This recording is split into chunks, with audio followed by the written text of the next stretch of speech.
Pemirsa, kawasan ekonomi di Jalan Ngagel, Surabaya terancam kehilangan denyut aktivitas bisnis setelah operasional salah satu pusat perbelanjaan berhenti sejak akhir tahun 2024 silam.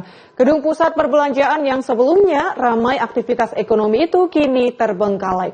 Pemilik gedung pun meminta pemerintah Provinsi Jawa Timur turun tangan memediasi persoalan kontrak sewa agar kawasan tersebut bisa kembali menyerap tenaga kerja.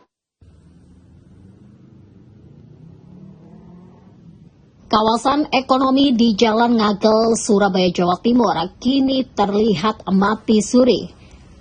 Aktivitas perdagangan yang sebelumnya nampak ramai perlahan menghilang setelah operasional salah satu pusat perbelanjaan terbesar berhenti sejak akhir tahun 2024. Gedung yang dulunya tak hanya menjadi pusat perbelanjaan, hiburan, sekaligus penyerap tenaga kerja itu kini sebagian besar tidak lagi aktif digunakan. Kondisi tersebut pun berdampak langsung terhadap perputaran ekonomi masyarakat sekitar. Hal ini pun dibenarkan oleh PT Benoa Nusantara selaku pemilik gedung sekaligus penyewa lahan milik BUMD Pemprov Jawa Timur PT Pancawira Usaha atau PWU. Pihaknya pun meminta pemerintah Provinsi Jawa Timur dan DPRD Jawa Timur untuk turun tangan membantu melakukan mediasi dengan pihak terkait. Jadi aset ini kan dari mulai tanah ini pemiliknya kan Pancawira Usaha ya, PWU. Jadi dari berbagai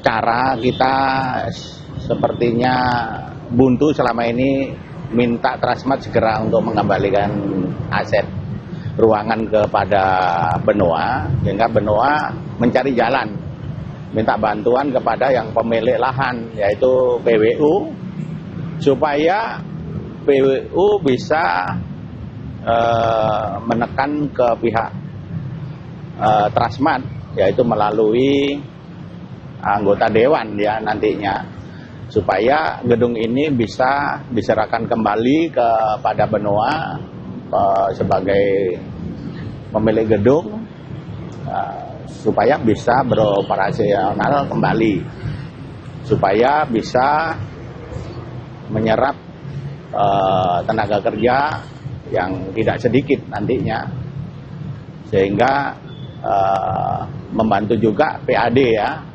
terutama pajak-pajak sewa menyewanya nanti, karena gedung ini selama ini tidak lepas dari pembayaran pajak. Ia pun berharap pemerintah Provinsi Jawa Timur, dalam hal ini PT Pancawira Usaha atau PWU selaku BUMD yang memiliki lahan, bisa segera turun tangan dalam menyelesaikan persoalan ini agar kawasan tersebut bisa kembali dihidupkan dengan potensi penyerapan tenaga kerja dan perputaran perekonomian di ibu kota Jawa Timur. Diketahui sebelumnya kawasan ini disebut mampu menyerap ribuan pekerja dan menggerakkan aktivitas ekonomi masyarakat di sekitar sebagai salah satu pusat aktivitas bisnis di Surabaya.